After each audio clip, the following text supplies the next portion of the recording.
त्याही वेळेला मी सावध केलं होतं की जिबलीच्या नादी लागू नका. अनेक पेपरवाल्यांनी पण तो माझा लेख तो छापला होता. नमस्कार, मी doctor Dhananjay Deshpande, global cyber crime helpline national award winner, digital hero of the year national award winner आणि head of the department cyber awareness foundation Maharashtra राज्य.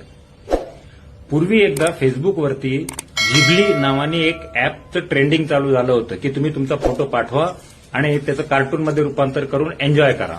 अनेकांनी त्याच्यामध्ये आपले फोटो पाठवले आणि एन्जॉय केलं कार्टून म्हणून. अरे पण मुळात आपण जगणंच आपलं कार्टूनगिरी झालेलं आहे. परत तुमच्या फोटोचं कार्टून कशाला? आपण सगळ्या आरशात बघितलं तरी आपल्याला हसायला येईल.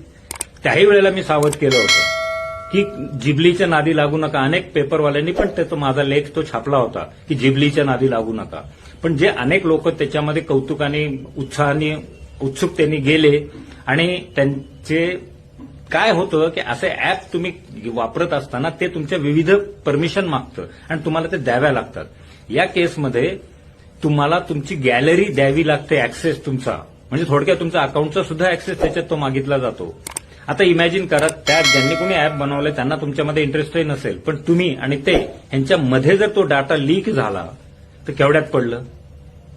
आणि तसंच झालं होतं जिबलीच्या काळामध्ये. ज्यांनी ते कार्टून्स केले त्याच्यापैकी अनेकांचे फेसबुक अकाउंट नंतर हॅक झाले होते. ही वस्तुस्थिती आहे. माझ्याचकडे त्या केसेस आलेल्या आहेत. आता परत तोच एक नवीन ट्रेंड चालू झालेला आहे. तो आहे 3D इफेक्ट.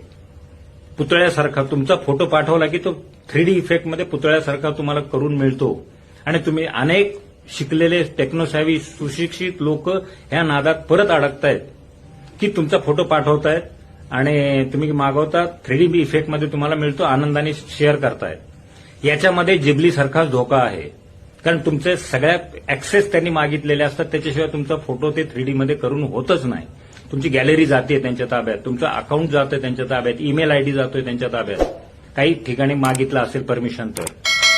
आणि मग परत तोच धोका आहे. तुमचा फोटो वाटेत कुठे, गॅलरी अख्खी त्यांच्या ताब्यात, तुमच्या फोटोमधली, तुमच्या आता सोशल अकाउंटवर किती गॅलरीमध्ये पर्सनल फोटो आहेत तुम्हालाच माहिती, अख्खी गॅलरी त्यांच्या ताब्यात जातीये.